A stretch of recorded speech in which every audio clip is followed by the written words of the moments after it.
one. We are live. Okay.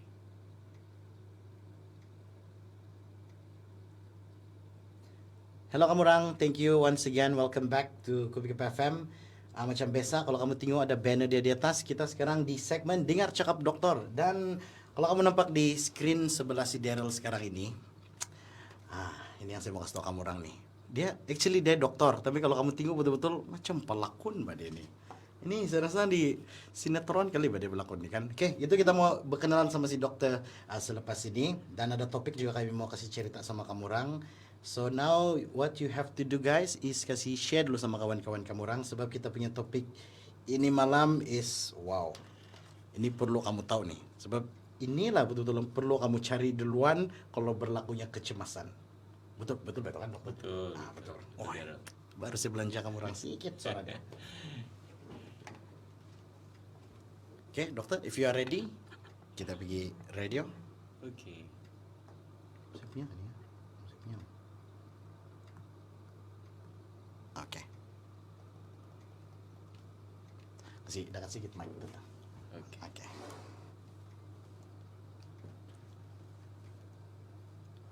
Alright, Kubik FM, kita juga berani kembali bersama dengan Daryl. Sekarang kita di segmen Dengar Cakap Doktor. Dan macam biasa setiap hari Selasa kita akan bawa tetamu khas untuk kamu orang semua pendengar di luar sana. Kita bawakan dokter daripada Gleneagle Hospital Kota Kinabalu. Dan hari ini bersama dengan si Daryl, sangat handsome.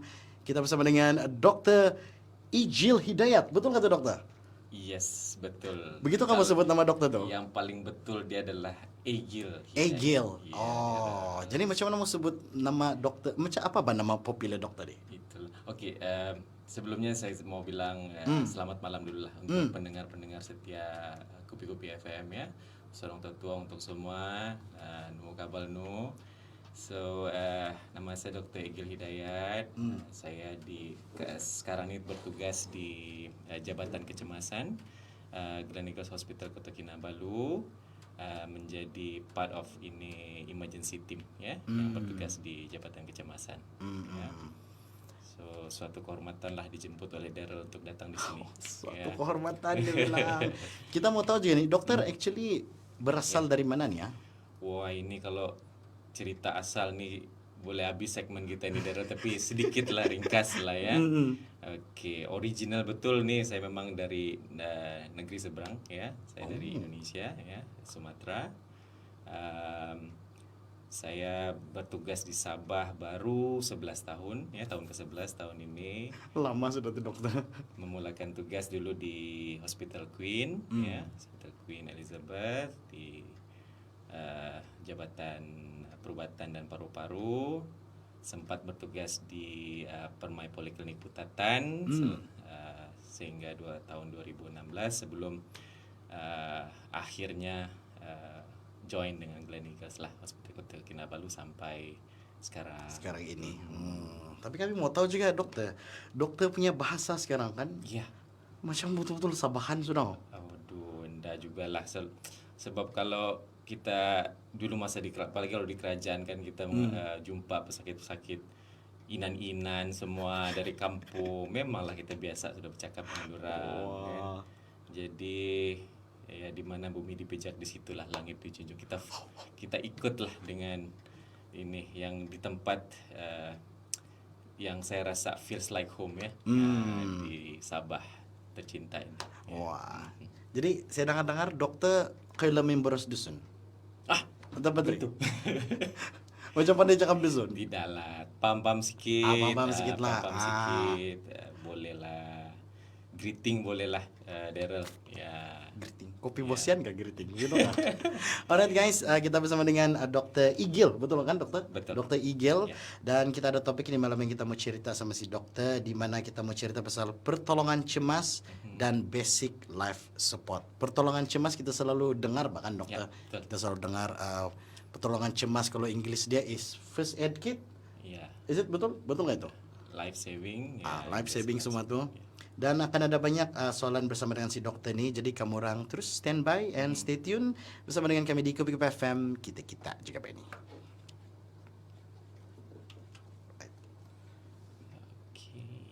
Oke, ada sudah peminat si dokter di sini, dokter. Nah, sudah karena suruh cakap dusun, dia bilang si Jonah. Awal juga ini Joanna. Yang kasih soalan susah. Oke, kamu orang semua, kamu nebak juga kita punya topik ini malam pasal pertolongan cemas dan juga basic life support. You guys kalau ada soalan berkenaan kita punya topik ini malam, terus saja soal di sana komen itu, and then ya si Dokter Igil akan jawab. Dokter ada nama panggilan gak di kampung? Igil. Egil sebenarnya orang panggil. Egil. Egil. Oh. Egil. Salah sebut saya tadi. Selalu orang salah sebut, tapi saya biar saja. Siapa sih Inggris apa tadi? Egil. Sorry dokter. Oke, Bah. Itu juga saya panggil selepas nih. Oke, kita terus pergi soalan lah kan dokter. Oke, boleh, Daryl. Oke, ke FM kita juga Benny bersama dengan Daryl dan juga Dokter Igil. Salah sebut saya tadi itu kan di segmen Dengar Cakap Dokter. Apa kabar dokter? Sehat. Ya, Thank you sehat for dan segar. Thank you for coming back to Kopi FM and bercerita. Dokter pernah di sini juga dulu kan? Nah, benar. Time Dulu dengan Velvet. dengan Velvet. Iya. Dan tadi si Velvet sebelum dia balik, dia kasih pesan sama saya, kau mesti kasih kirim salam saya sama si dokter, dia bilang. Kita terima kasih. Mungkin Velvet. kamu ada cerita-cerita apa kamu orang dulu nih kan?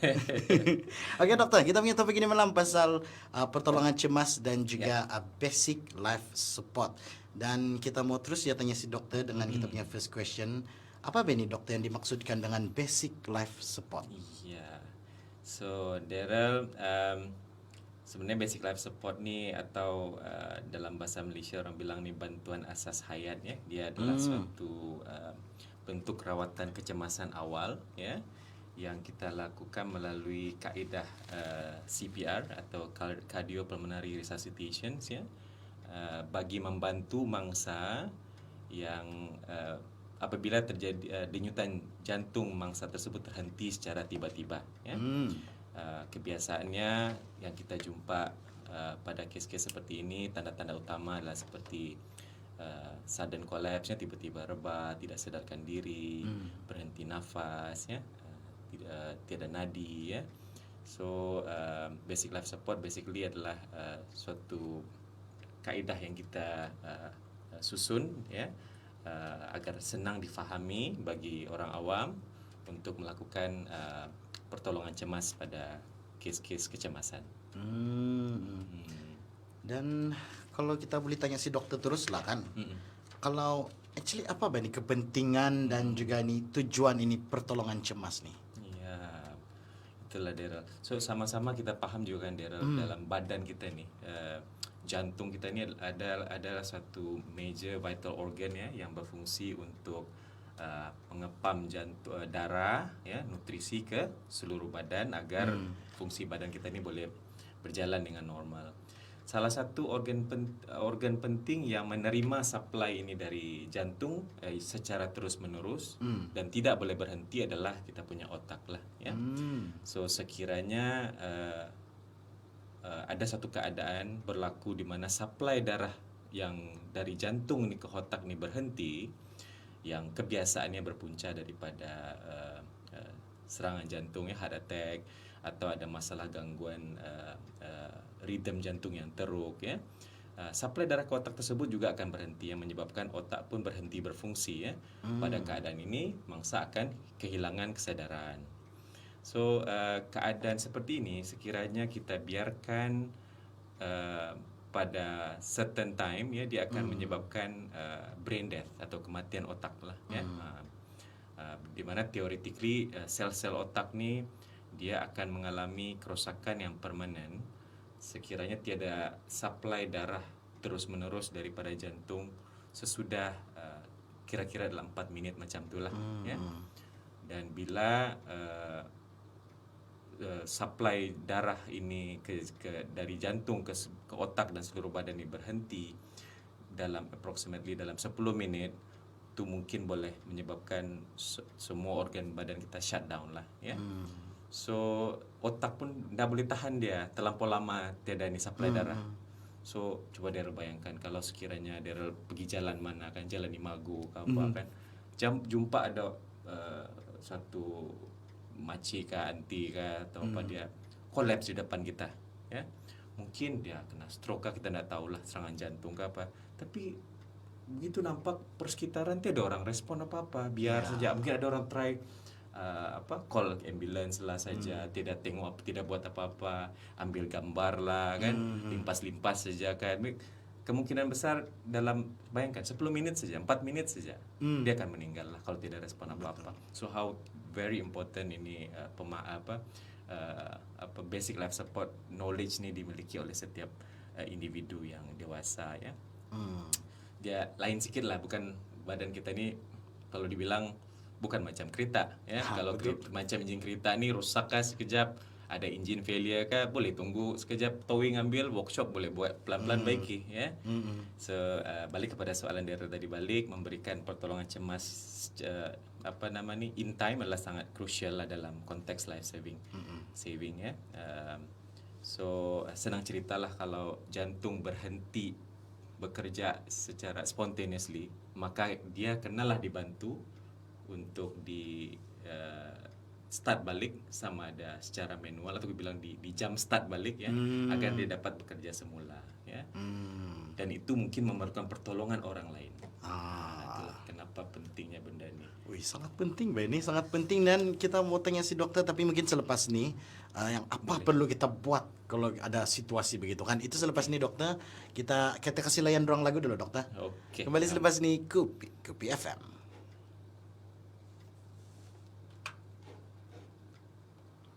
Dokter berapa? 11 tahun sudah betul kan?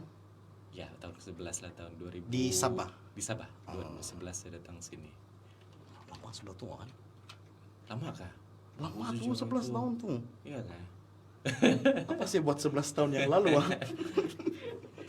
Di mana? Masa saya sampai ini Riverson pun belum ada lagi, Daryl. Wow, Masih ini laut lagi nih. Ya, Imago pun belum ada kan? Belum ada, bro.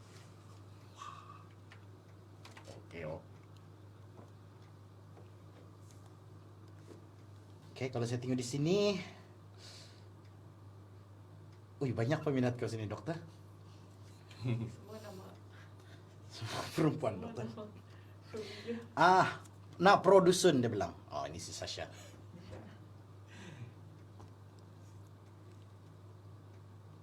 Dia bilang si Liana, dokter. Kamis ini saya ada di Sabah. Mesti jantung berhenti sebab tunggu dokter bagi CPR. Dia bilang, oke. Aduh. Terima kasih, Liana. Terima kasih. Daya bergurau. Terima kasih kasih ketawa kami. Mesti kena jemput sini tuh, Daryl. Oke, saya masuk dulu radio yang tadi. 1, 2, 3. Oke. Terus, dokter? Ya, boleh. Alright, Kopi FM, kita juga ini kembali bersama dengan Daryl dan Dr. Igil, all the way from Gleneagle Hospital, untuk kita punya segmen Dengar Cakap Doktor. Kita punya topik ini malam, dokter, syok betul lah kan? Syok betul kita mau cerita, sebab ini adalah first thing kita buat kalau kita nampak kecemasan. Nah, ini sangat penting. Kita punya topik adalah pertolongan cemas dan basic life support. Dan si Dr. Igil merupakan resident medical officer di Gleneagle. 11 tahun sudah di Sabah, di Campin sudah dusun ini. Kita terus mau tanya si dokter.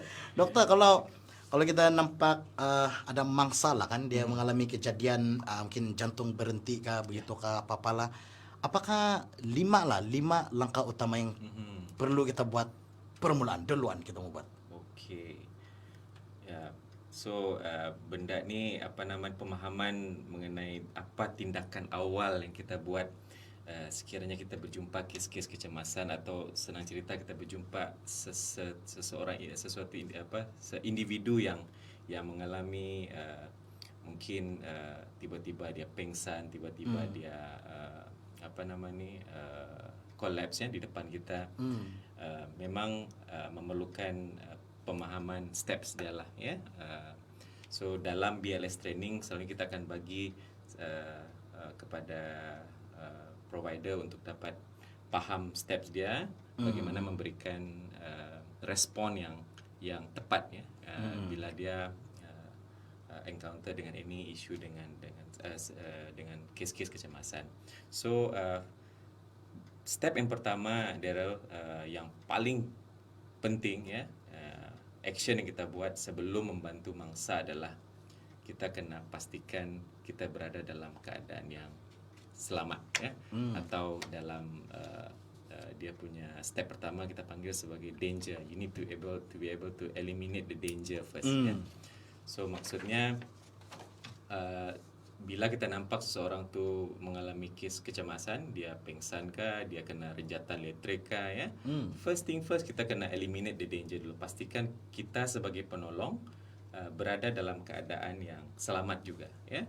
Contoh, pastikan tempat dan situasi itu selamat sebelum menghampiri mangsa, alihkan objek-objek yang berbahaya ya. Seperti macam ada haiwan yang venomous ke, orang yang kena renjatan elektrik ke, kena pastikan kita jangan menyentuh dia dengan direct ya, kena cari yang non konduktif punya objects ya.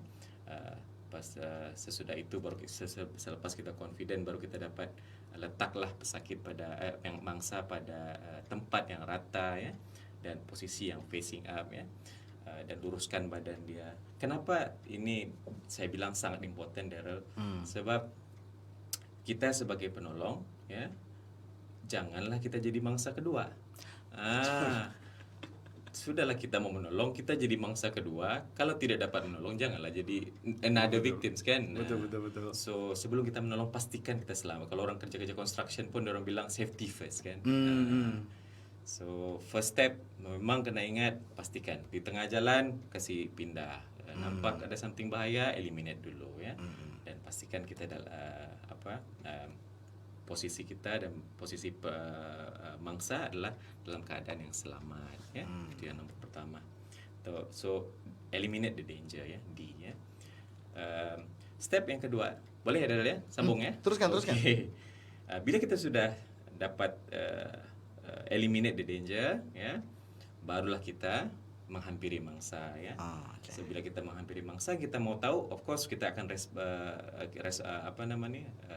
refleks kita adalah cek, tengok tindak balas ni, apa yang berlaku sama mangsa. Kita akan panggil tuh, memang kita refleks saja tuh.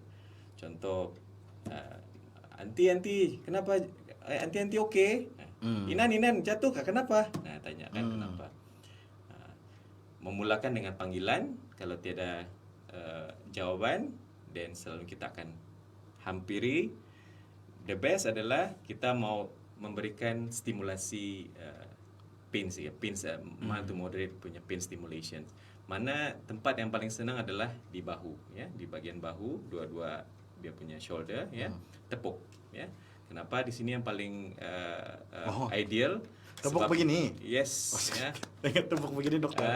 Tepuk dia punya bahu dua-dua. Sebab dia located dekat dengan jantung dan otak, so lebih approachable lah ya. Okay. So dari sana kita menepuk kedua-dua bahu mangsa. Inan, anti, uncle. Cek tindak balas dia. Sebab bukan juga semua orang pingsan disebabkan serangan jantung. Manalah tahu dia mabuk kan? Manalah tahu dia histrionik sebab kena tinggal boyfriend kah kan? Betul. So mana tahu dilimpang-limpang saja kita tidak tahu kan? So mesti kita cek dulu, okay? Bila tiada respon, barulah kita cek dia orang punya pulse dan nadi dan pernafasan. So macam mana mau cek dua benda ni? Ini important yang dua ini ya. Cek nadi. Kita yang paling senang untuk cek nadi adalah located dekat kita punya leher ya, nama dia carotid artery. Macam mana Daryl mau cari? Pegang dulu Adam's apple. Lepas tu 3 jari ke tepi, pegang. Kiri ke kanan dokter? Kanan kiri mana pun boleh. Okay. Coba rasa. Rasa pung bounding kan? Cemas kasihan ya. Hiduplah itu. Mana Okay. So sambil kita pegang dia punya nadi, at the same time mata kita memandang dekat dia punya dada. Bukan buat apa? Untuk tengok naik turun dada. Betul. Tengok pernafasan dia. Dua-dua tu kita lakukan, jangan terlampau lama. 10 saat pun cukup. 10 saat. Jangan terlampau lama, jangan buang masa ya. Dan momen kita boleh rasa ada ke tidak, itu jawaban dia. Ada nadi ke tidak? Ada nafas ke tidak? Kalau ada, then biar saya di sana, tunggu ambulans datang. Okey, maknanya dia masih hidup lagi, masih bernafas lagi, tidak masalah. Tapi the moment kita tahu, kita pegang nadi, tidak rasa lah. Tidak bergerak dia punya dada ini. Tidak ada bernafas dia. Okey, that's it lah. Ini memang henti jantung ini sudah nih. Okey, the moment kita sudah recognize ya, oh kita sudah tahu nih, ini memang collapse punya orang ni, memang salah. Tak tahulah jantung ke stroke apa, kita tidak tahu. Baru kita pergi ke step nombor 3 ya, iaitu shout. Shout. Ya. Mesti teriak. Mesti panggil pertolongan ya. Jangan jadi Superman, jangan jadi satu orang lone fighter ya, jangan. Mesti buat panggilan, mesti buat pertolongan. Sesiapa yang nampak, tunjuk muka dia, kamu tunggu sekejap dulu. Kamu tolong ini. Minta dia kamu hanya perlu bagi tahu 2 perkataan saja, 2 permintaan saja ya. Tolong call 999 kecemasan, talian kecemasan, ambulans ya, dan segera dapatkan alat AED kalau ada. Pasal alat AED nanti saya akan jelaskan kemudian ya. Tapi 2 ayat ni memang kena diminta, sama ada dia faham ke tidak, minta saja. Tolong call talian kecemasan 999, atau mau call ambulans Glen Eagle pun boleh 518-911. Promotion sekali, sorry ya. Hafal. And then boleh call talian kecemasan 999 dan dapatkan alat AED dengan kadar segera. Biarlah dia pergi. Yang penting kamu sudah ingat muka dia, dialah yang pergi tu call 999. Apa tujuan dia, Daryl? Nombor 1 of course, kita mendapatkan pertolongan. Nombor 2 apa? Untuk saksi. Jangan nanti kita mau tolong, nanti kita kena tuduh lagi kita yang bikin orang pingsan. Betul. So kalau terjadi consider sebagai case polis, kamu selamatlah. Ini saya tadi yang panggil dia. So 2 reason dia kenapa kita perlu minta pertolongan. So 3 step awal ni mesti dipahami oleh setiap rescue atau yang orang mau memberikan pertolongan.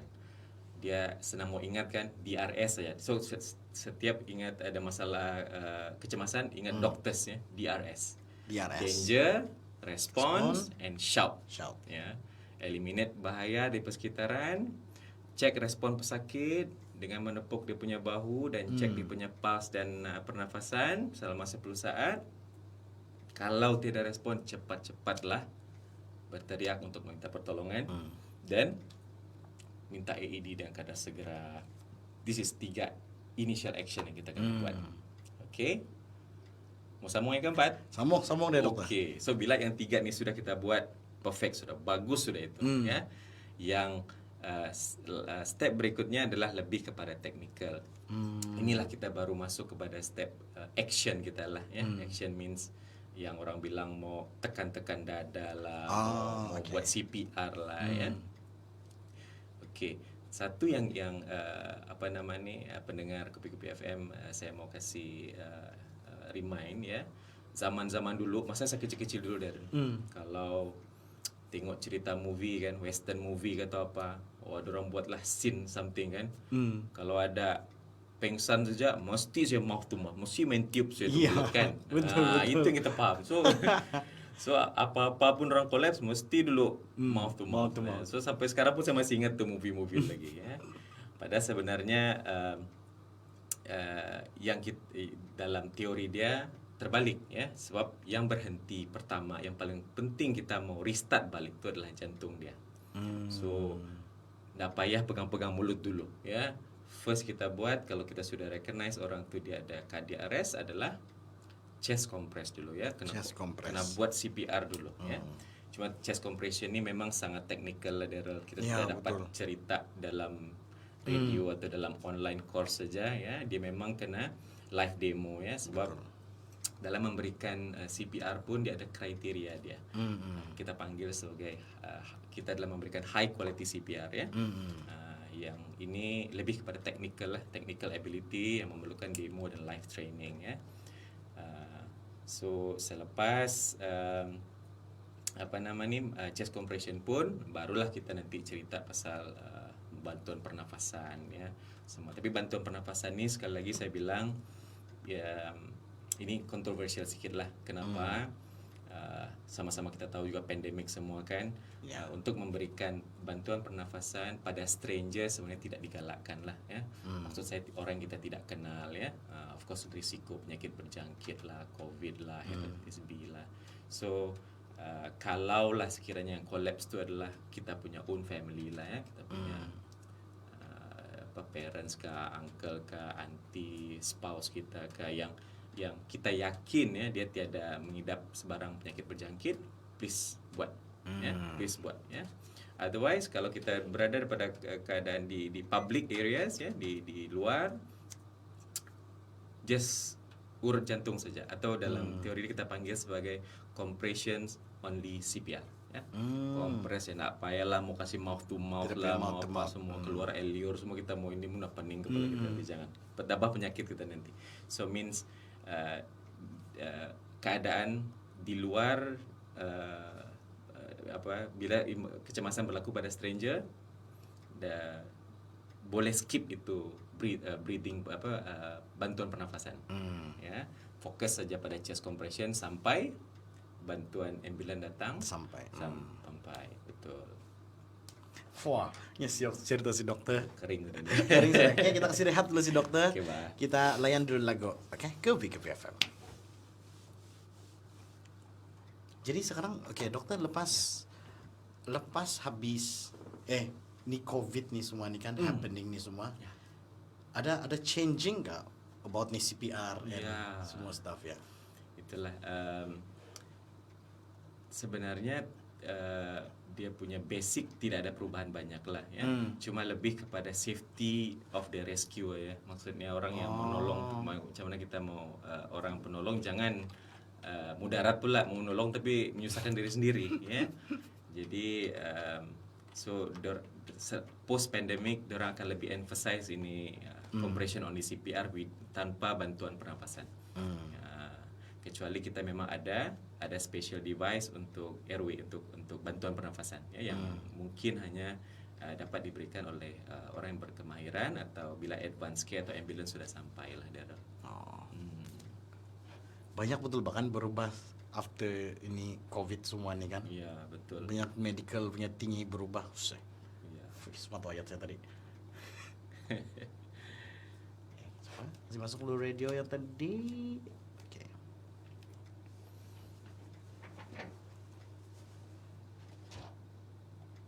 Wah, kamu juga tahu?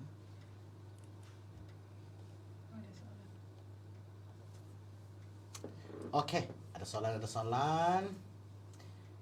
Dia bilang si Patrick, hi Dr. Igil from ambulance team. Oh, hi Patrick. Thanks for watching.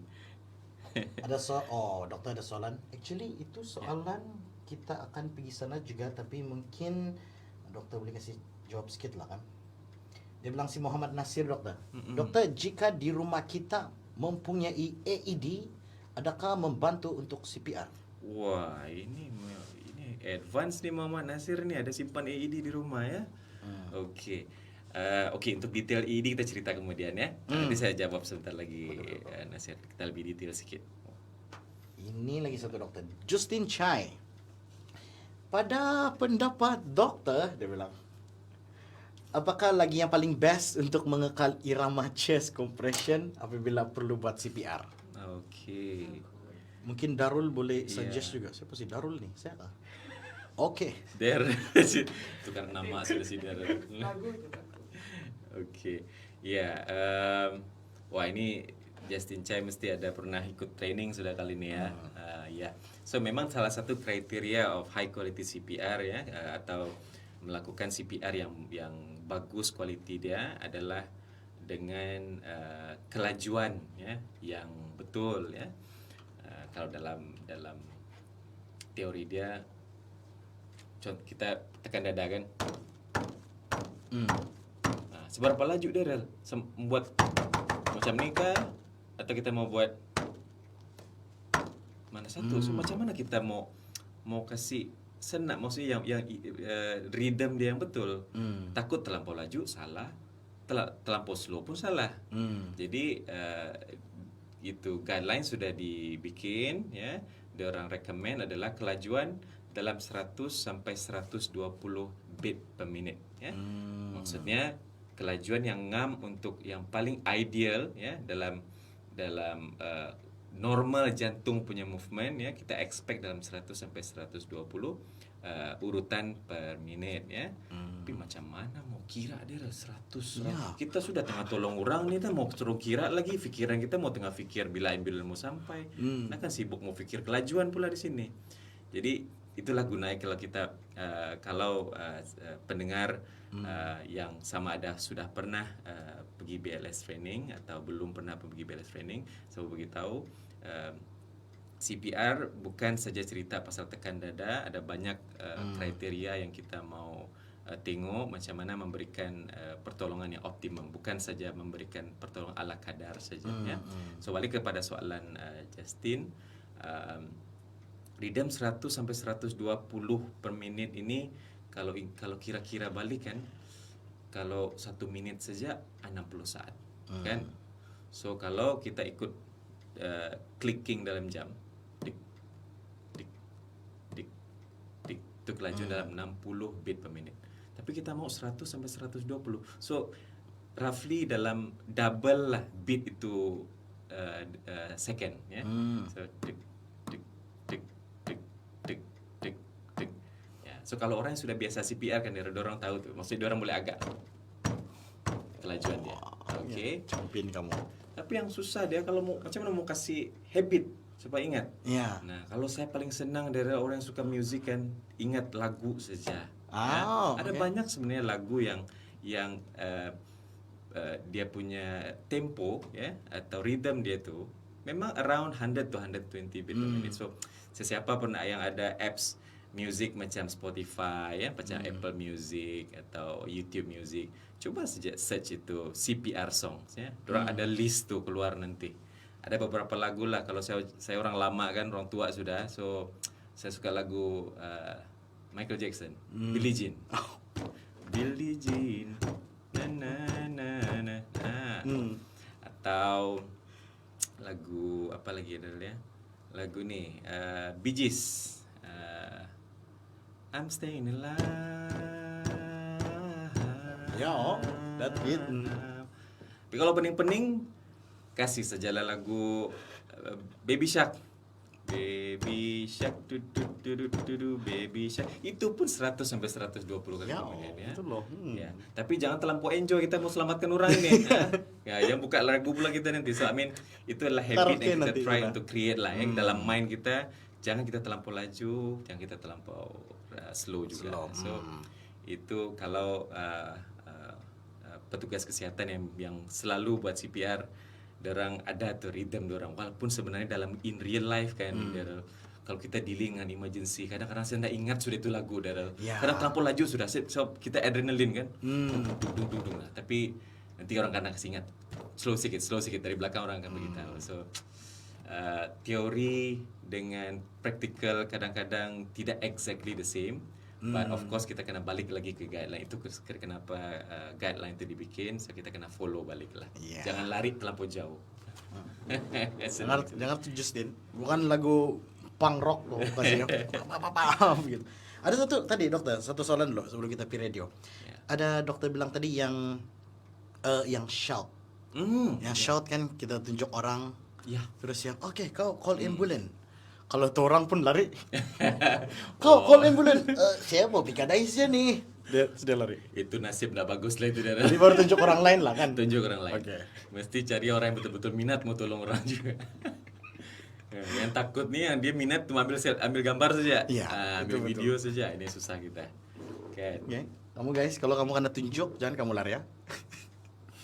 Itu part of pertolongan cemas tuh. Oke, kita pergi. Banyak soalan dorang. Lepas ni mau download lah lagu Baby Shark. Takut terlari tempo. Tapi takut termenari bayi, dia bilang. Oke dokter, kita pergi radio. Oke. Kubik FM 96.3 FM, kita juga Benny, and once again kita bersama dengan Dr. Igil dalam segmen Dengar Cakap Dokter. Thank you dokter for being with us, and such a pleasure for you to be here, doktor. Siok mau bercerita sama si doktor. Yeah, such an honor for me to be here with you. Orang Sumatera nih tiba-tiba dia di sini. Kan oke, kita sambung cerita kita pertolongan cemas dan basic life support. Kita sudah cerita pasal CPR, ada bukan CPR, 5 langkah utama pertolongan cemas kita cerita tadi itu kan. Dan sekarang kita mau tanya si dokter nih.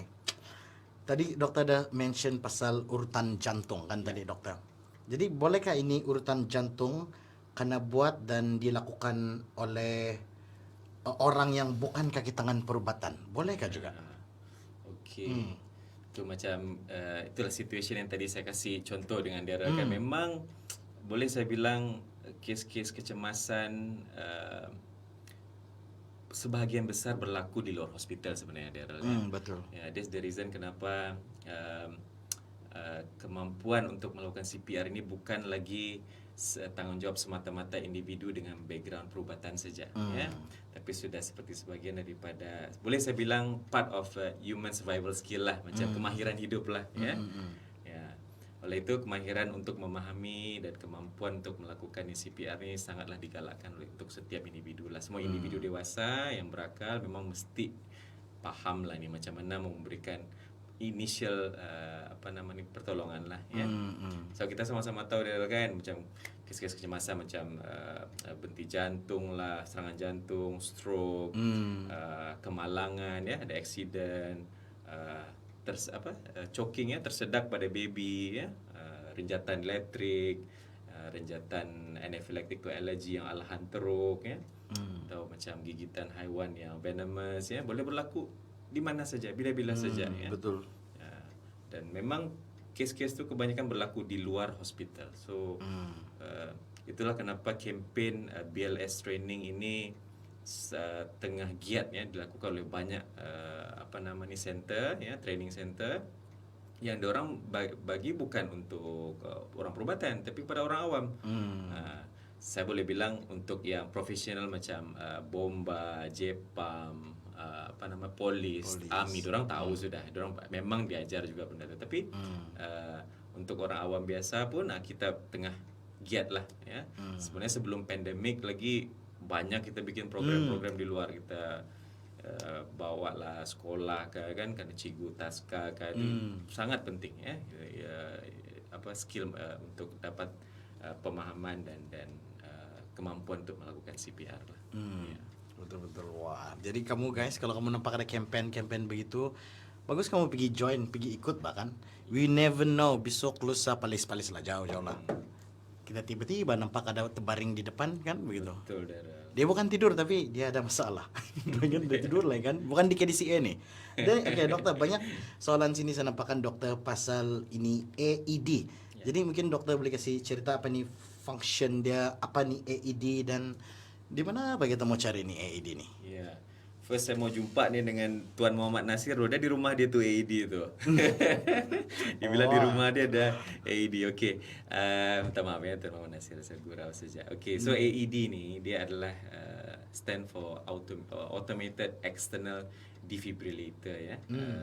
Adalah suatu alat elektronik yang saiz dia macam sebesar 2 telapak tangan saya itu, ya. Yang digunakan oleh bukan saja untuk orang petugas perubatan, ya, tapi untuk orang awam, ya. Sebab tu dia diletak pada tempat awam. So kita expect benda ni boleh digunakan oleh orang awam. Apa function dia adalah, nombor satu, dia ada 2 function. Yang pertama adalah untuk memberitahu penyelamat tentang keadaan rhythm jantung mangsa, ya, yang tidak sedarkan diri tadi, ya.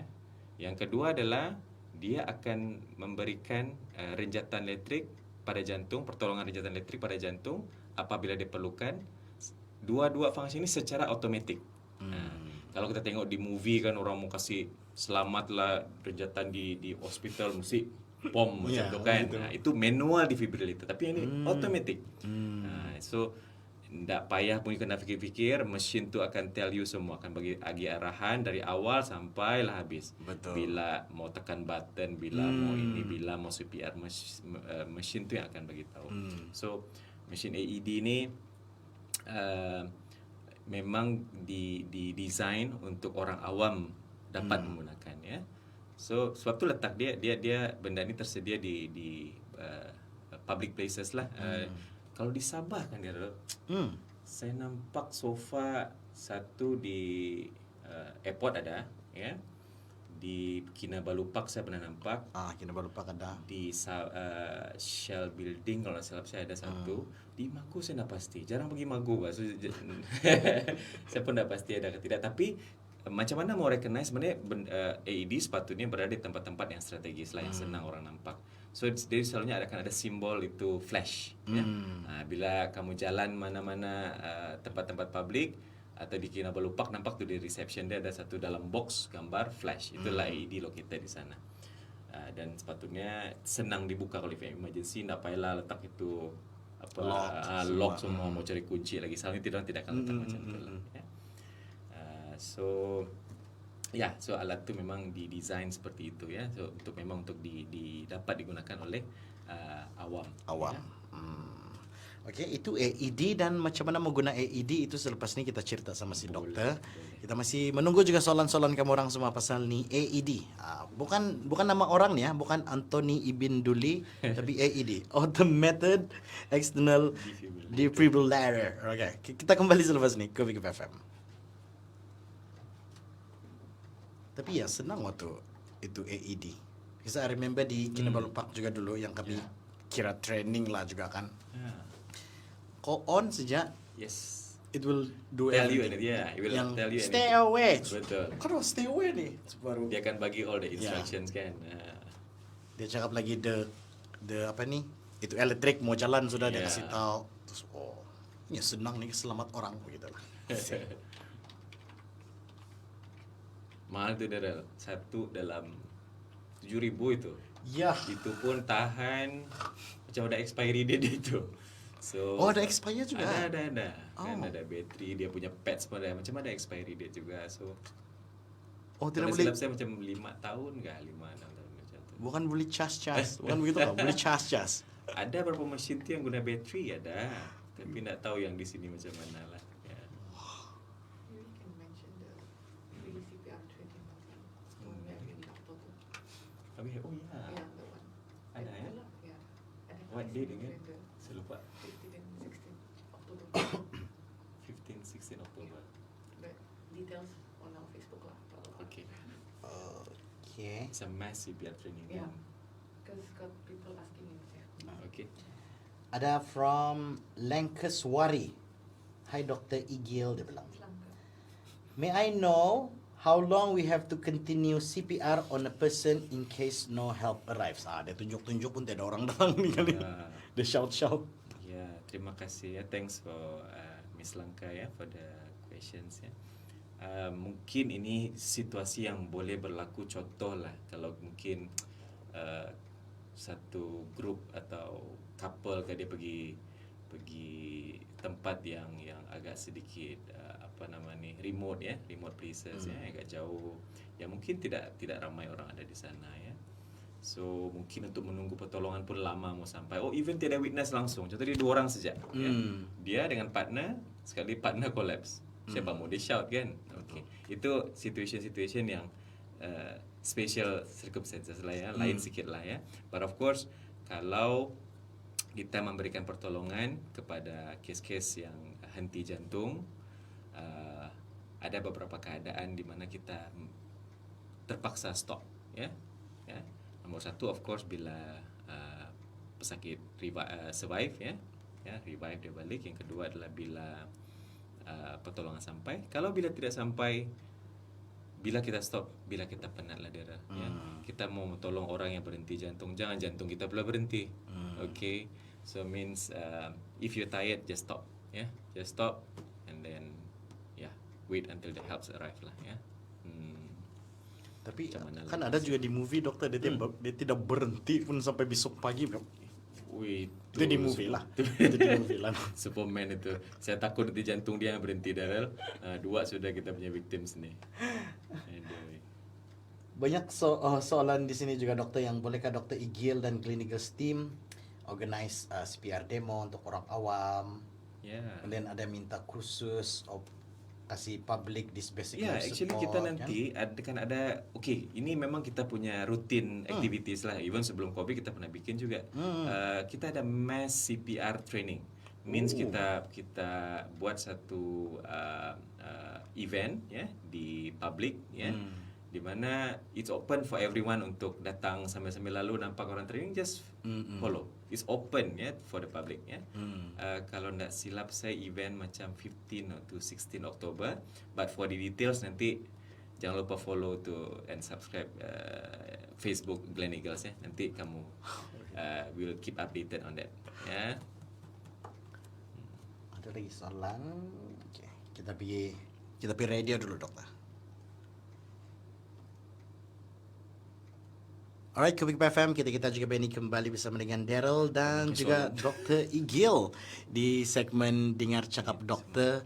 Kita cerita pasal pertolongan cemas and basic life support. Jadi kita terus tanya si dokter lah kan. Dokter sudah kasih cerita tadi pasal AED. Yeah. Tapi macam mana cara dia mau guna ni AED, dokter? Ya.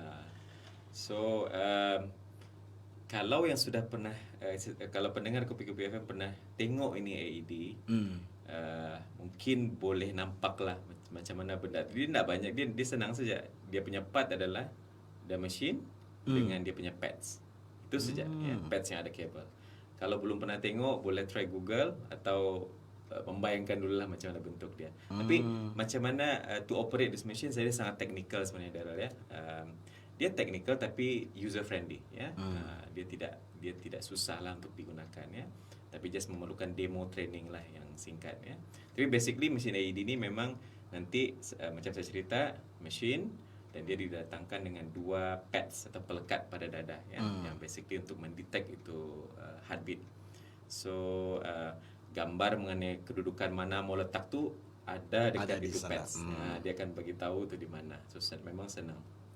So the moment kita switch on, button ni pun tak banyak, macam 2 button saja.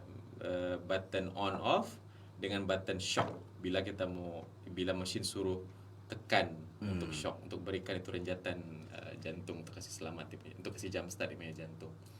So bila the moment kita switch on, dia jadi boss sudah. Dia yang kasih instruction semua ya. Kamu switch on, dia akan beritahu apply pads on the victims punya chest, bare chest dia bilang. So kalau kita lekat nak bagus, dia kasih sound nanti tu. Apply firmly dia bilang, disuruh lagi betulkan. Ada tu. Tidak melekat betul-betul. Dia tahu, mesin tu dia pandai. So bila kita sudah letak betul, dia akan detect ya. Dia akan bilang tu analyzing heart rhythm. Dia tengah check heart rhythm ya. Do not touch the patient dia bilang. Jangan pegang pesakit dia bilang. Okay. Nanti selepas dia analyze, dia akan beritahu apa yang dia analyze. Okay. Kalau dia analyze dia punya jantung yang dia rasa yang memerlukan ini renjatan, yang memerlukan ini jump start, dia akan beritahu shock advice. Do not touch the patient. So dia akan ingatkan tu, jangan kita pegang pesakit kalau dia advice to shock. So the moment dia shock advice, butang itu tanda shock akan blinking, and then dia akan suruh clear ya, and then baru kita tekan tu butang ya. Remember, apa yang disuruh jangan kamu tak dengar. Nanti kamu pegang pesakit, kena shock, Kamu yang kena sekali karan. jadi kenakaran yang kedua. Okay. The moment dia habis kita bagi shock, dia akan beritahu resume CPR kah, kasih sambung CPR kah ya. Dan siap dengan dia punya rhythm lagi, tit tadi itu semua. Tak payah sudah baby shark dudu. So senang lah kalau sudah on itu. Kalau sudah ada mesin, kerja kita pun senang kalau dibandingkan itu treatment. So that's the reason kan memang kita selalu advise untuk setiap public places ya, macam even macam small building atau apa, kalau boleh kalau especially kalau ada ramai staff, ada ramai customer apa semua, dan dia punya shop pun jauh daripada nearest tertiary center kan, memang kalau boleh ada lah itu AED ya, jangan kedekut beli saja itu ya. Murah sih betul kan. Boleh. Bisa masih boleh beli. Tapi lain cerita lah kan dokter. AED boleh digunakan untuk baby kah? Boleh. Kan sebenarnya kalau mesin-mesin AED yang baru, diorang akan akan datang dengan 2 set of pads ya. Itu pelekat tu. Set untuk dewasa dengan set untuk kanak-kanak. Kalau orang yang beli-beli dulu-dulu, orang hanya bagi yang dewasa. Tapi Dewasa, kalaupun tiada yang pads pada baby yang kecil, boleh juga gunakan yang besar, yang itu dewasa tapi letak depan dan belakang. Adalah nanti dia punya trik dia lah ya. Betul. So AED itu boleh digunakan for everyone. Everyone lah kan. Senang saja bani AED ni. Yeah. If I remember correctly, bila kau buka, Yeah. ada satu manual dia kecil, Ya. and it's only macam 3 step ke 2 step Betul. lah, Dia nak kamu sempat baca dulu lama itu. just press start top, then dia will tell you everything. Yes. Begitu. Wah, siok. Bah, kalau begitu kan dokter, kalau itu untuk dewasa dibilang kan. Ya. Tapi apakah kaedah pertolongan cemas dan basic life support untuk kanak-kanak ataupun baby? Is it different kah untuk Ya. dewasa? Betul. I mean dalam BLS training pun kita nanti ada session dia ya untuk dewasa, kanak-kanak dan bayi lah ya. Secara amnya dasar-dasar teori dan teknik CPR pada kanak-kanak di atas 1 tahun ni hampir sama saja dengan dewasa. Hampir sama. Ya. Namun tentunya disebabkan size kanak-kanak tu lebih kecil ya, body surface area dia pun kecil. So pada pemberian urutan jantung tu kita lakukan satu tangan lah ya, satu tangan. Ada teknik dia lah ya. Tapi akan nampak berbeza teknik pada CPR pada baby di bawah 1 tahun. Itu memang ada teknik yang khas yang perlu dilihat dan dipelajari semasa demo live training. Tapi memang kanak-kanak 1 tahun pun memang boleh di CPR kan lah. Yes, CPR kan. itu yang kita takut. Sebab ada kes kecemasan yang berlaku pada kanak-kanak yang kita takutkan. Ya. Itu yang bahaya lah. Oh, masih rapuh bah tulang dorang kan. Itulah sebab tu teknik dia khas tu, tidak boleh jangan macam ni. Bukan macam buat di TV ya, bukan di Indiana Jones, bukan begitu. Oke. Ya. Ada kita kembali selepas ini bersama dengan Dr. Igel di segmen Dengar Cakap Dokter ke Big FM. Ada ni dah bahas soalan dokter saya nampak. Panjang pula soalan dia ni.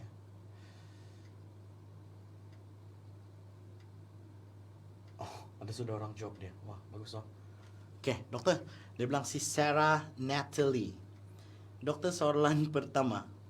Kalau mangsa kemalangan jalan raya yang tidak bernafas dan tidak ada sudah nadi, kita boleh buat CPR? Dia bilang. Okey. Memang kita akan buat CPR pada mangsa yang tiada nadi dengan tiada nafas. Kalau ada nafas dan nadi jangan di CPR. Marah dia nanti. Sorry, jangan marah ya Sarah ya. Soalan kedua dia. Oke. Oke. Kalau kita buat CPR pada mangsa yang pengsan di siring jalan, jika tulang rusuk terpatah sebab CPR, adakah kita akan dikenakan tindakan jika ada ahli keluarga mangsa ingin mengambil tindakan undang-undang? Wow. Iya, okey ini dilema lah ya, dilema bagi seorang yang berhati luhur untuk menolong orang ya. Suddenly sebab padahal niat bagus tapi kena lagi masalah bila something else berlaku ya. Ya. So ini bukan saja berlaku pada penolong yang awam. Kami di hospital pun ya, bila kami memberikan pertolongan CPR ya, walaupun tidak kerap, ada 1-2 kes kita dapat tahu yang selepas kita CPR tu kita boleh rasa memang pesakit mengalami patah di tulang dada dia ya. Tapi simple saja, bila kita punya aim adalah selamatkan nyawa ya, kita sudah tidak fikir sudah pasal tulang sudah ya. Kita tidak poin juga mau kasih jaga dia punya tulang kalau jantung dia berhenti ya. So patah tulang ribs tu adalah komplikasi lah daripada prosedur itself ya. Dia punya risiko bergantung kepada pengalaman dan kemahiran yang orang memberikan CPR ya. Dan of course bila pada situasi cemas orang tidak fikir sudah ya, apapun, especially kalau itu berlaku pada ahli keluarga ya, mesti tenaga itu banyak, dia akan berikan semaksimal mungkin yang dia boleh bagi urutan jantung. Dia nak fikir sudah mau kasih lembut-lembut lah pasal Rhythm boleh semua. sudah. So balik pada soalan Sarah, tidak ya. Tidak akan ada tindakan undang-undang yang akan diberikan yang akan kita dapat sekiranya berlaku komplikasi patah tulang pada bila kita memberikan pertolongan pada kes-kes CPR ya, kes-kes kecemasan ya. So I believe, saya bukan lawyer lah ya, tapi from what I believe ini adalah life saving ya. Life saving, so we don't think about the saving the bone ya, but we're saving the hearts lah ya. Betul. Okay, bila patah berlaku dan nasib lah macam mana ya. Tapi itu boleh dibaiki ya. Patah tulang rib dia boleh dikasih sembuh, tapi berhenti jantung kalau tidak selamat, Tiada jual di kedai. yes. Tiada jual di kedai. Nah, jadi Sarah, bukan kau tahu sudah tidak akan ambil undang-undang, bukan kau sengaja mau bikin kuat-kuat CPR. Ya. Wah, tidak undang-undang gitu. Thank you, Sarah. Oh, si Cindy Nanak, hi brother, dia bilang. Hai Cindy. Wow. Oke, dokter, kita pergi soalan yang seterusnya. Boleh. Alright, Kubik FM, kita juga berada kembali bersama dengan Daryl dan Dr. Igil dalam segmen Dengar Cakap Dokter. Dr. Igil merupakan seorang resident medical officer di Gleneagles Hospital Kota Kinabalu, di mana kita mau cerita hari ini pertolongan cemas dan basic life support. And once again, thank you dokter for being here. Sama-sama. Tidak berhenti si dokter bercakap hari ini, siok dia yang bercakap. Jadi dokter mau terus tanya si dokter lah kan, adakah kalau kita study and belajar di basic life support ini kan, adakah ini betul-betul mampu untuk kasih selamat mangsa yang mengalami jantung Ya. berhenti? Okey. Adakah kita mampu untuk selamatkan? Itu hanya Tuhan saya lah tahu. Tapi tiada garanti lah maksud saya ya.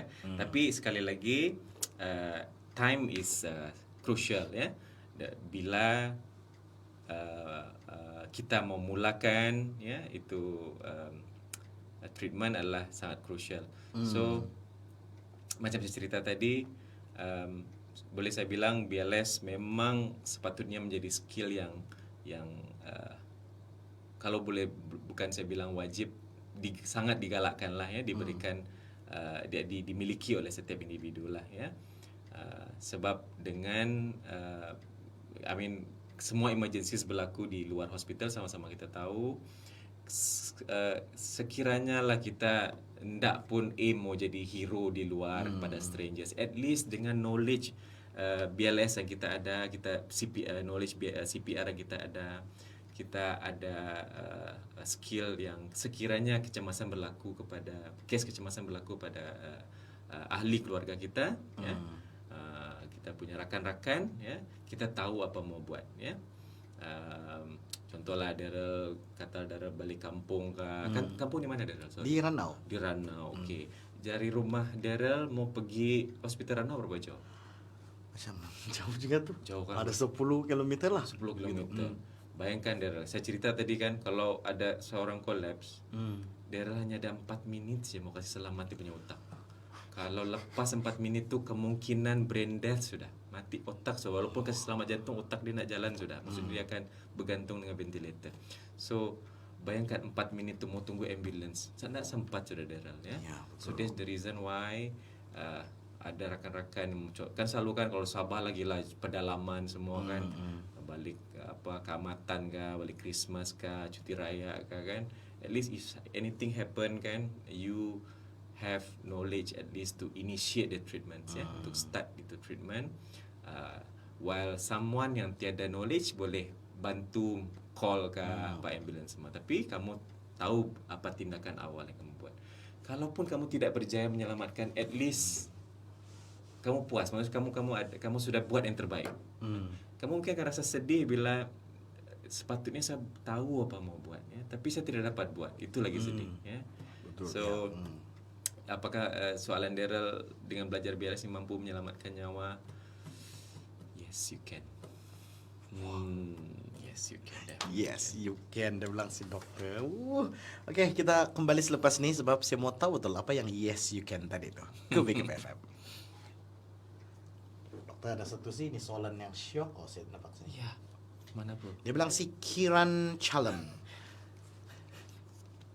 Dokter Igil, mungkin dokter boleh kasih share a real life CPR situation macam di movie lah, di mana dokter Igil dan tim berjaya menyelamatkan nyawa pesakit di emergency department. Sikit lah dokter, sikit lah. Sikit share lah ya. Ya. Ada few cases lah yang bukan kita lah ya, Tuhan lah yang kasih selamat dia lah ya. Tapi basically pesakit tersebut boleh saya bilang lucky lah ya, sebab saya bagi contoh lah, ada satu case ya, kalau tidak ingat saya ini Korean turis kalau tidak silap saya. Dia dewasa, dia main sana bro, dia stay di Sutra Harbour kan atau Shangri-La saya lupa ya. Tapi dia found submerged, mau tenggelam sudah di air sama dia punya partner, mungkin main-main dan dah sedar sudah. Sekali kena tarik dengan tapi yang bagus Sutra atau I think Sutra lah, ada lifeguard dia kan, yang memang kompeten, dia start terus CPR. Di sana start CPR terus.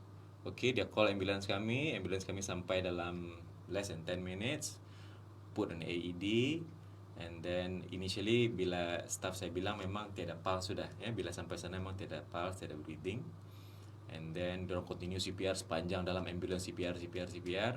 On the way On balik the way, hospital. bawa sampai sini, kita push ke red zone ya. The moment patient sampai, kita suck terus air dengan suction, dia punya air di dalam paru-paru dia semua. Okay, and then I think about ada beberapa treatment lah kita bagi injection adrenalin apa semua kan. Dapat ke kita dia revive ya. Jantung dia balik semula ya, dia bernafas balik dengan bantuan ventilator beberapa hari lah ya.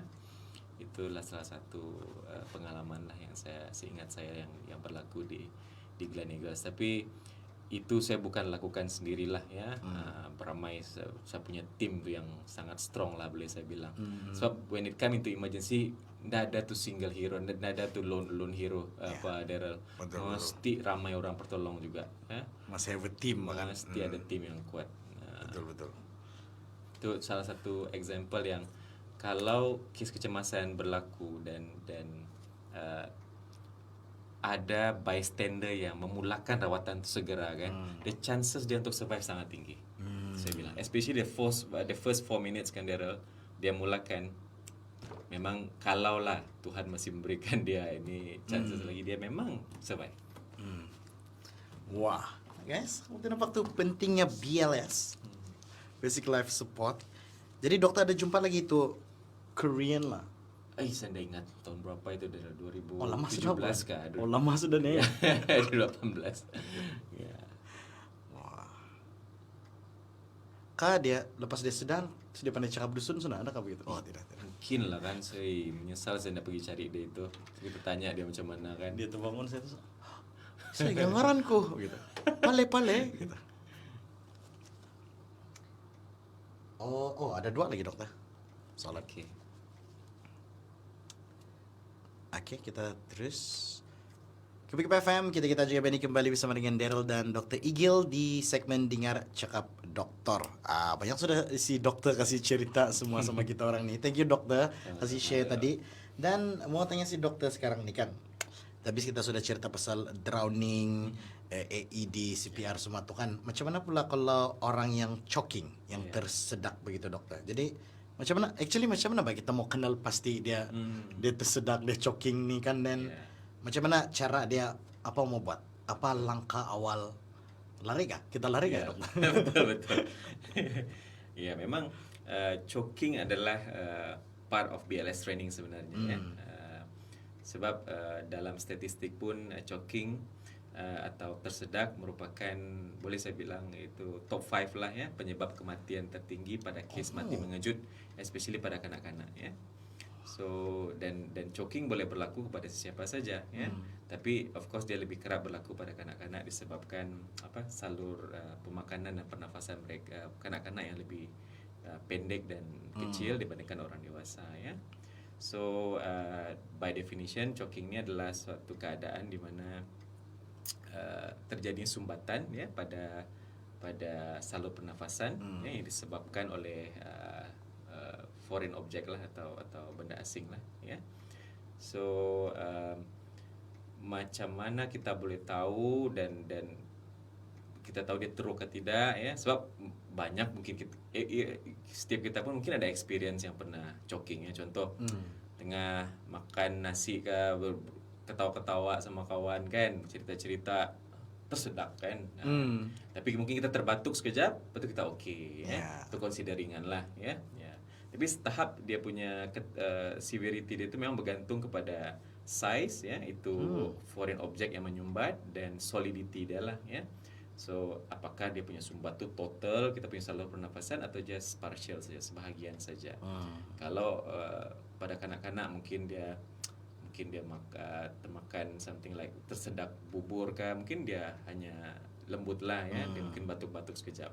Tapi kalau dia tiba-tiba tersedak coin ke atau tersedak ini coklat yang bulat tu kan, itu mungkin akan menyumbat total dia punya saluran pernafasan yang boleh menyebabkan kematian ya bila benda tu tersumbat ya.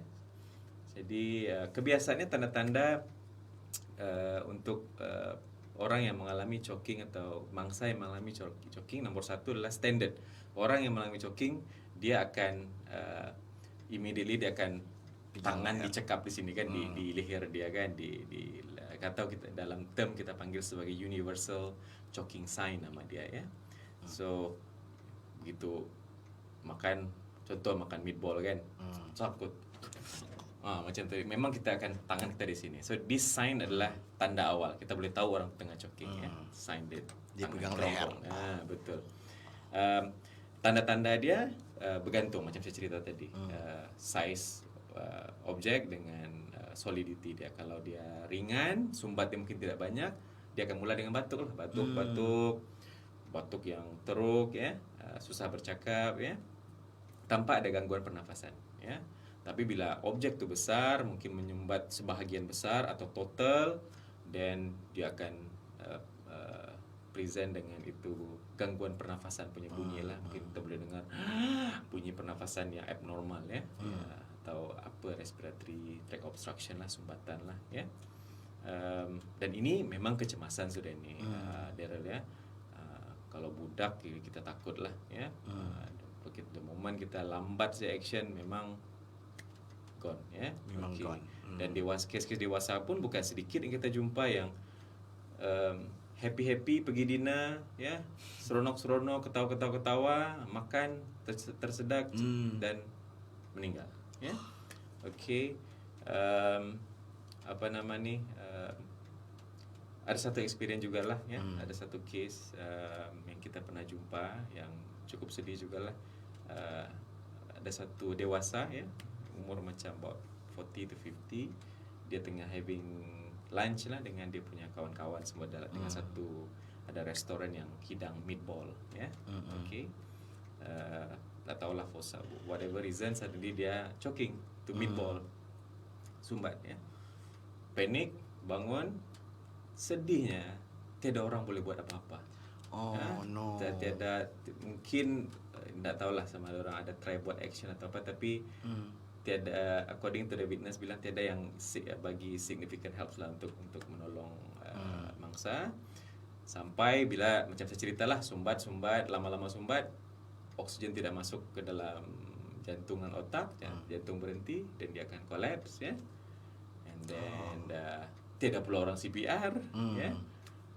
At the end mungkin selepas beberapa masa barulah ada mungkin orang yang bystander yang later on baru datang ya, sudah lewatlah masa 4-10 minit tu, barulah ambulans datang beberapa masa, tidak dapat selamat ya.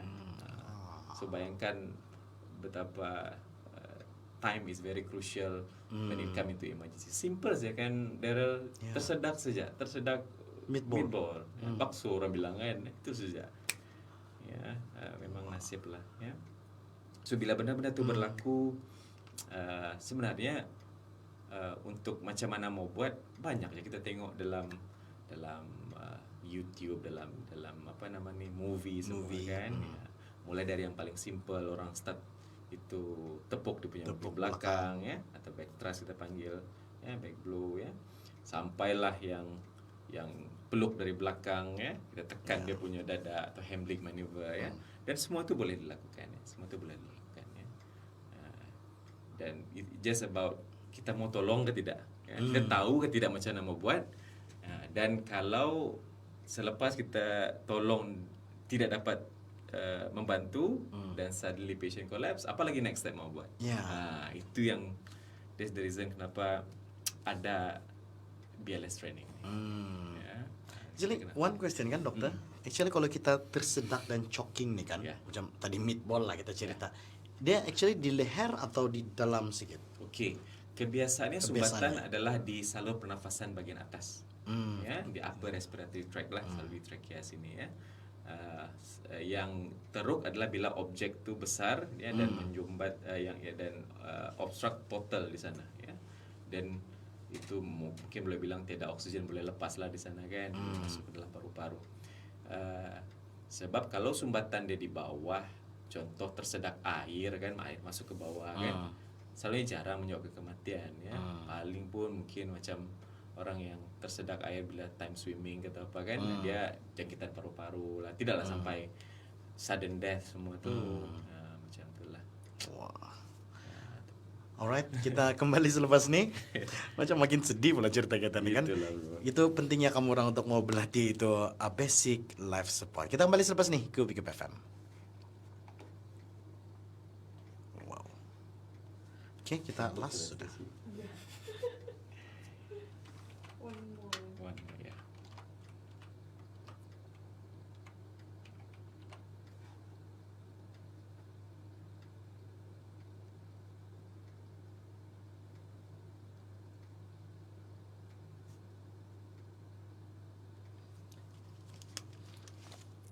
Selalu kalau pergi hospital, Ya. dorang choking apa? Food ke selalu? Food ke paling banyak? Kalau I sampai mean big, hospital, budak-budak lah dokter. okey. Kalau sebenarnya kalau ikut case, saya jarang jumpa yang betul-betul life threatening punya choking lah di Okay. sana ya. Kebiasaannya sama ada tertelan koin, tapi the good thing adalah dia tidak masuk ke salur pernafasan, dia masuk salur permakanan. Kalau salur permakanan it's okay. Ya, tunggu saja kalau koin dia kecil boleh limpas tu usus semua kan, dan boleh keluar sendiri ikut berak lah ya. Tapi yang kita takut tu bila tertelan tapi masuk ke salur pernafasan, itu yang emergency. So yang datang ke kecemasan selalunya yang keadaan tu akan berlaku di outside hospital. Selalunya diorang kalau sudah sampai hospital, diorang sudah okey, sama ada diorang sudah berjaya keluarkan tu objek atau just mau cek saja sudah ya. So macam saya cerita tadi, kalau case yang specifically for the case yang kita jumpa, memang sampai sudah teruk lah, sudah CPR on the scene semua ya, sudah orang sudah try tolong tapi tidak dapat tolong, sudah lambat lah. Kalau coins berapa sen yang dong telan selalu? Budak macam-macam saya pernah jumpa yang Ada kan 50 sen? 50 Pasar tu 50 yes, sen. 50 sen yang susah sekali sebab dia akan stuck lah di perut dia sebab besar kan. Yeah. Especially yang koin 50 sen yang lama. Yang besar itu. Jadi kalau tidak buka dia bawa-bawa lah 50 sen tu kan. Simpan collection di dalam lah. Kadang perlu rujukan kepada pakar perut kanak-kanak lah, kita mau Iya, remove Pak. tu. Okey, wah, last sudah pula dokter. Ya. Alright, Kubik FM kita juga Benny kembali bersama dengan Daryl dan Dr. Igil di segmen Dengar Cakap Dokter. Sangat banyak sudah kami cerita ini pasal BLS, yaitu Basic Life Support and Pertolongan Cemas. Dan sekarang ini sampai sudah pula di ujung sudah nih dokter. Ya. Di ujung-ujung sudah kita pula nih. Jadi sekarang kita mau tanya si Dr. Igil, mungkin dokter ada nasihat untuk semua kita punya pendengar pada malam ini untuk mau ambil tahu tentang ini Basic Life Support Walaupun kita nih bukan lebakan, kami ini bukan kaki tangan perubatan nih. Mungkin ada nasihat untuk dokter, daripada dokter. Oke, Daryl. Jadi saya tak bosan lah dia mau kasih pesan balik bahwa pemahaman dan penguasaan skill pada BLS ni memang sangat kita galakkan untuk dimiliki oleh setiap individu lah, Daryl ya. Memang kesadaran akan pentingnya pertolongan awal yang segera ini mestilah sampailah kepada seluruh lapisan masyarakat lah. Sebab sama-sama kita tahu yang kebanyakan kes-kes berhenti jantung again dia berlaku outside hospital, di luar hospital, dan sekiranya pertolongan dimulakan pada tahap awal oleh orang awam di tempat kejadian, percayalah peluang mangsa dapat diselamatkan tu sangat tinggi ya. Sambil kita menunggu tu ambulans atau advance care sampai ya. So again kempen BLS training ni memang sudah sampai pun level orang bukan background perubatan macam Daryl bilang lah ya. Kita sudah profesional semua, kebiasaan sudah tahu ya, macam polis, bomba, Jepam semua, cikgu ya. Dan matlamat kita adalah BLS training ini dapat mencapai ke tahap orang awam semua ya, pelajar universiti lah, sekolah menengah lah ya. Semua staff-staff government lah, swasta, semua tahu macam mana basic life support ini. So pesan saya sekiranya ada pihak-pihak yang menawarkan BLS training ni, which is kebanyakannya free saja ya. Janganlah segan silu untuk join ya, untuk join, luangkan masa sekejap, get the knowledge. Walaupun ilmu yang kita tengok setengah jam tu mungkin hilang lagi, tapi ada kesempatan lagi dengar balik ya. Dan again ingat, mungkin kalaupun kita tidak dapat atau kita risau mau kasih selamat stranger for whatever reason, at least ilmu ni kita simpan untuk mana tahu boleh digunakan pada kita punya own family members atau kita punya own colleagues atau friends ya. So so again specifically for next training kami ada CPR training nanti pada 15 dan 16 Oktober. Tempat dan time nanti kita akan update di Facebook Gleneagles Kota Kinabalu ya. So join, okay? Betul. Wah, jadi kita kasih tahu dorang satu kali lagi dokter. Kalau kamu orang rasa macam mau, bukan lagi rasa you should know this, dan kau patut tahu sudah ini basic life support di pertolongan cemas nih kan. Jadi kamu orang semua, kalau kamu orang mau tahu, ada free CPR training untuk semua public, untuk awam nih kan, on the 15 and 16 Oktober kalau saya tidak silap. Betul nggak itu? Oktober. Sempena World Heart Day 2022.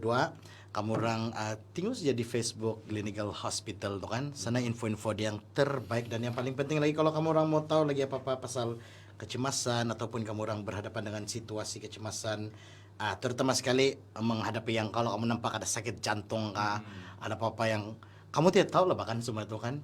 Ini yang shock nih, kamu orang pergi Gleneagles Hospital, kamu cari si Dr. Igil, terus kamu tanya dia semua. Lepas tu banyak info-info yang dia boleh kasih tahu kamu orang semua. Dan yang paling shock lagi, kamu orang pergi saja di Facebook Gleneagles Hospital Kota Kinabalu, dan kamu orang boleh call ini pakar perubatan.